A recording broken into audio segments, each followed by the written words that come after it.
had a receding hairline. I think from 18 years old. Even a friend of mine noticed a star on the back of my head when I was, I think, 19, with no hair. Took a picture of it. You know, all fun and games, but at that age you're normally not really prepared for that kind of stuff. So I actually don't know what to do about it. It's kind of strange, but that's why I thought, oh, I have this channel, maybe it's a great time to talk about it.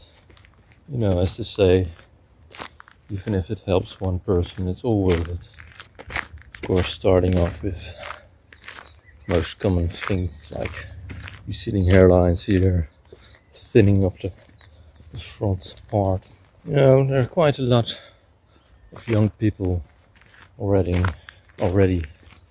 losing their hairs on that part of the skull. You know, look it up on YouTube. You know, you have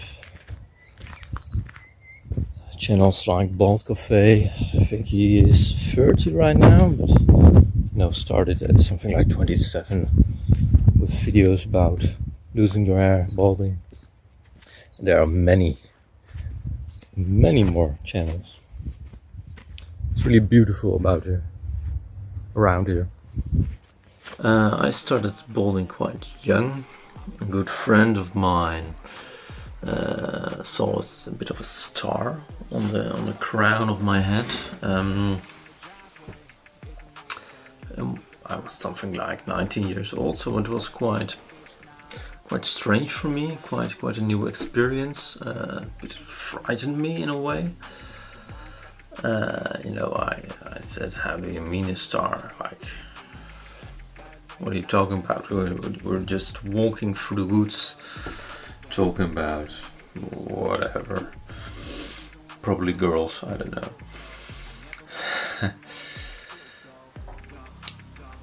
You might think also, star? What do you mean a star? It was literally a bald spot on the crown of my head, shaped like a star, like a sea star, something like that.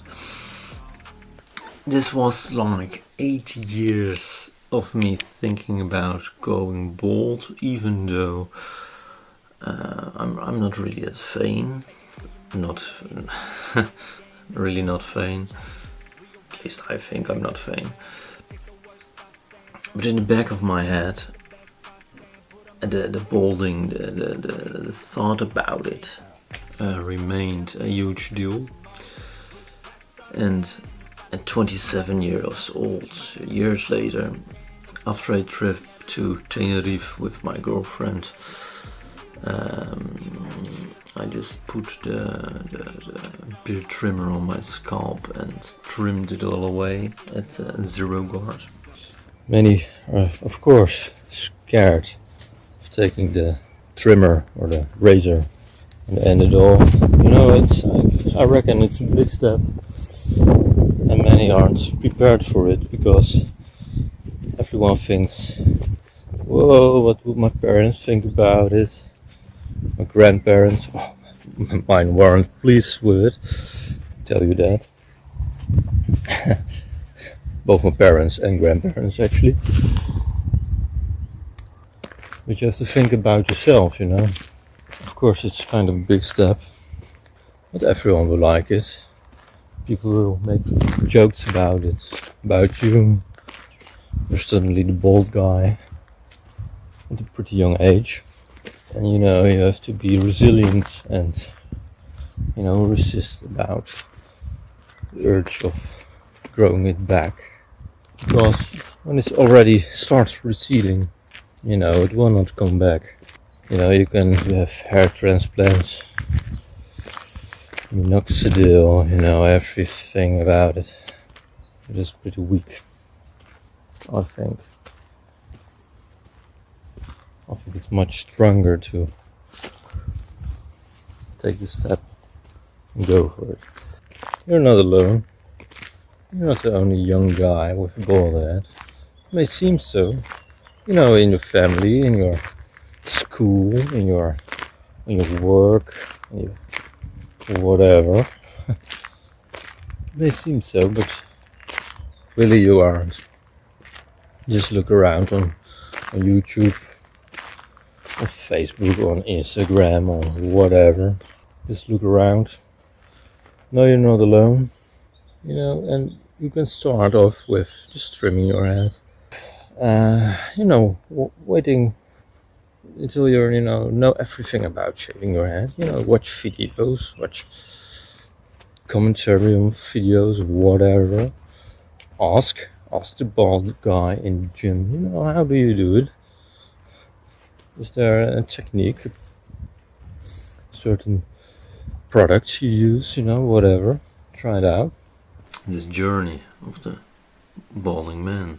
Get the clippers, get a razor, and just take the step. Everything in life, let me rephrase it, nothing in life comes easy. And if you really want to grow as a human being, you have to take the step and go for it. Especially when you do it early in your balding process, like I did, there is always a way to go back. You know, you can grow it back, although I think you should own it and fight the animosity and the stigma around it. Stigma. Although there's a rising group of bald celebrities, there's still lots of stigma about bald-headed people right now in this world. Even making fun of bald-headed people goes back way into biblical times. I'm thinking of Elisha, who was mocked by 42 children, which are all later mauled by 2 bears.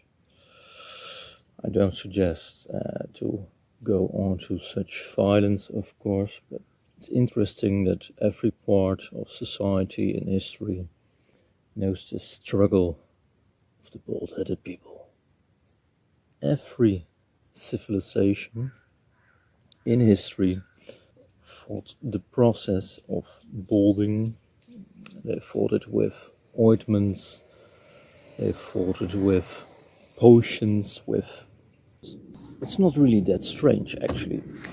A lot of men get a confidence of their hair. You know, luscious hair makes you look good. Well, society will say so.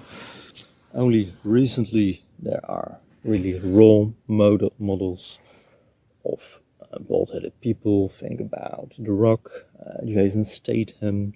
Getting bald can also be a good thing.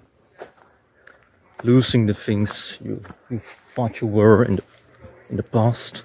Losing the things that you thought would define you as a human being. And just realizing that wasn't you. That wasn't your personality. That was just something you built your self-esteem on. You know, just the thoughts, just the memories, just the cluster, the triangle of thoughts and feelings you thought was you. Getting bald will make you think about who you really are, the actions you take, the ideas you have, and your beliefs. I encourage you all to build the resilience against the discrimination, the making fun of, all the kind of stuff.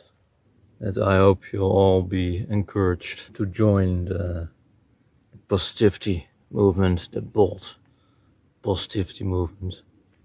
And if you are ready to shave off all the luscious hair on your head, here you have a playlist of shaving videos, and I think those will help you.